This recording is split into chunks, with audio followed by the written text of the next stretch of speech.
Welcome ஜாரா garden. இது எங்கள் மாடி தோட்டம். இன்றைக்கி நம்ம மாடி தோட்டத்தில் பார்க்க போகிற ஷார்ட்ஸ் எதை பற்றி அப்படின்னு கேட்டிங்கன்னா, முட்டை ஓடை பற்றி தான் நம்ம பார்க்க போகிறோம். இந்த முட்டை ஓடு வந்து மாடி தோட்டத்தில் எந்த அளவுக்கு நமக்கு பயன்படுது அப்படிங்கிறத பற்றின ஒரு சின்ன விளக்கம் தான் இந்த வீடியோ. இந்த முட்டை ஓடில் பார்த்திங்கன்னா ஒரு 5 விதமான சத்துக்கள் இருக்குது. அது என்னென்ன சத்துன்னு கேட்டிங்க அப்படின்னா, இது நமக்கு வந்து எதுவும் பயன்படுத்தாத பொருள்.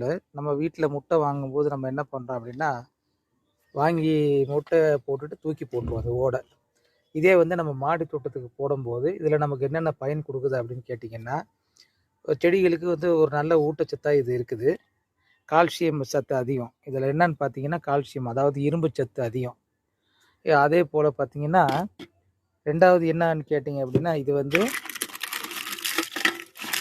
மண்ணோட வளத்தை வந்து அதிகப்படுத்தும். பிஹெச்ன்னு சொல்லுவாங்க. மண்ணோட அளவு பார்த்தீங்கன்னா பிஹெச்ன்னு சொல்லுவாங்க. அந்த மண்ணோட வளத்தை வந்து இது அதிகப்படுத்தும். பொதுவாக நம்ம ஒரே குரோ பேக்குங்களில் அல்லது ஃப்ரிட்ஜு இந்த மாதிரி தொட்டிகளில் நம்ம வைக்கும்போது நாளுக்கு நாள் வந்து செடிகளை வந்து சத்துங்களை பூரா உறிஞ்சுது இல்லையா?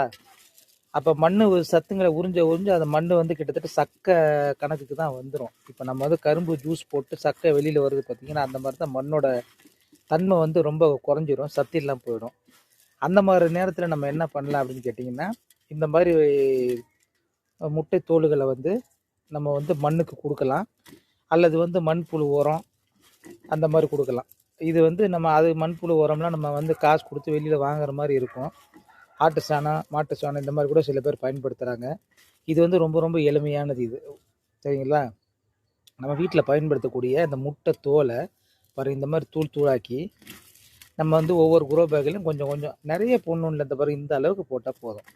இப்போ இதை மாதிரி நம்ம தூள் பண்ணிடுறோம். தூள் பண்ணி விட்டுட்டு இப்போ இது பாருங்கள், ஃப்ரிட்ஜ் இது.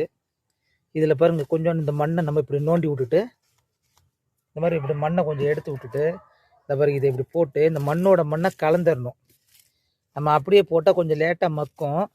நம்ம இப்படி மண்ணை நல்லா பிசைஞ்சு விட்டு, இந்த மாதிரி பிசைஞ்சிட்டு இது இப்படி மூடி விட்டுட்டோம்னா சீக்கிரம் மக்கும். நம்ம அப்படியே போட்டாலும் மக்கும், கொஞ்சம் நாள் எடுத்துக்கும். இது நம்ம இந்த மாதிரி செய்யும்போது உடனே சீக்கிரம் வந்து மக்கும். அடுத்தது இந்த மாதிரி வாழையில் வந்து வாழை மரம். இது வாழை மரம் நம்ம இப்போ தான் வச்சுருக்கோம். நம்ம அதுக்கு அடுத்து கொடுக்க போகிறோம். அதே போல் தான் பாருங்க, கொஞ்சம் வாழை மண்ணை வந்து கொஞ்சம் மண்ணை நோண்டி எடுத்தாச்சு.